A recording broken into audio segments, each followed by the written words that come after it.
So recently I've been watching the Euros and a lot of things have been coming into my mind about England and the way they play and Southgate and everything, and there's something that really stood out to me, and that is Foden and Palmer and how different these two players really are. Alright, controversial statement right up front. I believe that Palmer is a better player than Foden. Why? I'll tell you why. Let me not shit on Foden, okay? I believe he's a good player.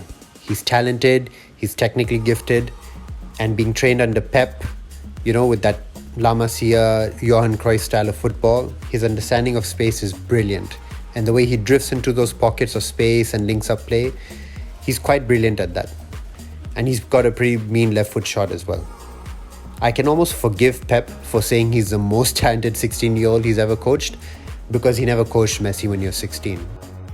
And well, Lamine Yamal is at Barcelona. So I agree, you're probably thinking, but Palmer isn't as technically gifted as Foden is. And you're right, I agree with you. But I still believe he's a better player. Or maybe I should phrase it this way. I would rather have Palmer in my team than Foden. And that's because of one quality: ego. And no, I don't mean the Cristiano Ronaldo ego, where it's all about me to the detriment of the team.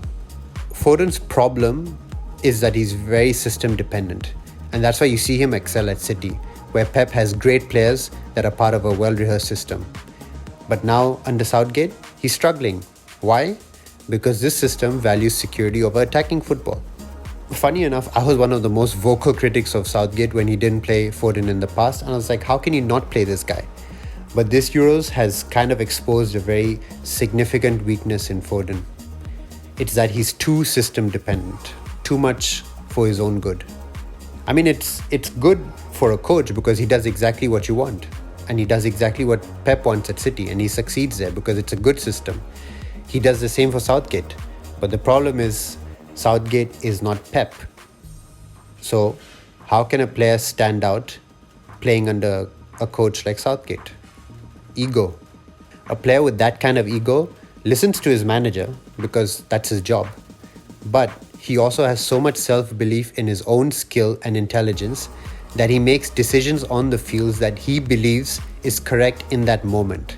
Just because Southgate said, don't lose the ball, does not mean that I'm going to pass sideways and backwards.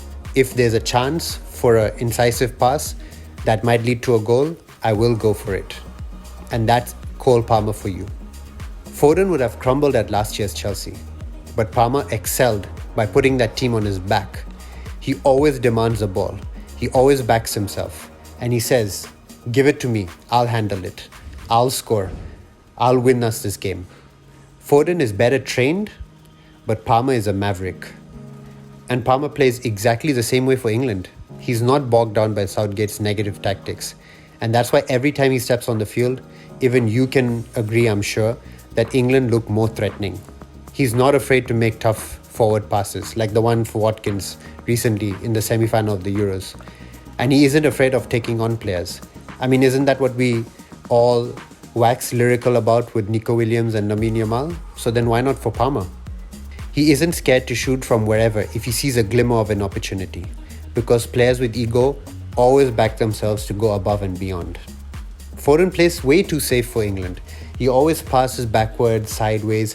Whenever there's a chance for an incisive pass, he never takes it. But not Palmer. He will happily put those instructions aside if there's a chance to score a goal.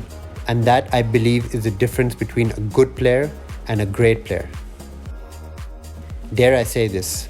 This is the ego that another left-footed number 10 had, and well, he completed football. So go figure.